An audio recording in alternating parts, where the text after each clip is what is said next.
అతని మరణం వెనుక రహస్యం ఇప్పటికీ అంతు తేలటం లేదు. ఇంతకీ అతనెవరు ఇప్పుడు మనం తెలుసుకుందాం. బ్రూస్ లీ నవంబర్ 27, 1940లో జన్మించాడు. జూలై 20, 1973లో మరణించాడు. అమెరికాలో జన్మించి హాంకాంగ్లో పెరిగిన కరాటే యోధుడు మరియు నటుడు. ఆయన్ను చాలామంది 20వ శతాబ్దంలోని ప్రఖ్యాతిగాంచిన యుద్ధ విద్య ప్రవీణుడిగా, సాంస్కృతిక చిహ్నంగా భావిస్తారు. అతని కుమారుడు బ్రాండన్ లీ, కుమార్తె షానన్ లీ, వాళ్ళు కూడా నటులే.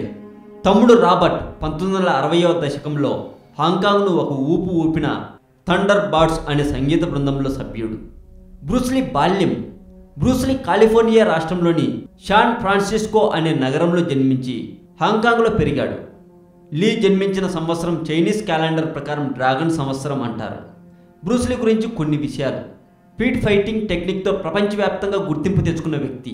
బ్రూస్ లీ 32 ఏళ్లకే చనిపోయిన ఈ మార్షల్ ఆర్టిస్ట్ గురించి కొన్ని ఆసక్తికరమైన విషయాలు.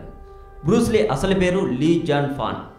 ఈ చైనా ఫైటర్ అమెరికాలోని శాన్ ఫ్రాన్సిస్కోలో పుట్టాడు.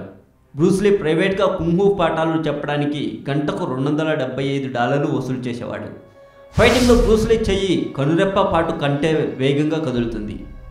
ఈ వేగాన్ని నిరూపించడం కోసం బ్రూస్ లీ ఓ టెక్నిక్ ప్రదర్శించేవాడు. ఓ వ్యక్తి తన చేతిలో నాణ్యాన్ని ఉంచుకొని అరచేతిని మూసేలోపుగా బ్రూస్ లీ ఆ నాణ్యాన్ని దొరకపుచ్చుకునేవాడు. ఒక అంగుళం దూరం నుంచే పవర్ఫుల్ పంచ్ ఇవ్వడంలో బ్రూస్ లీ నేర్పరి.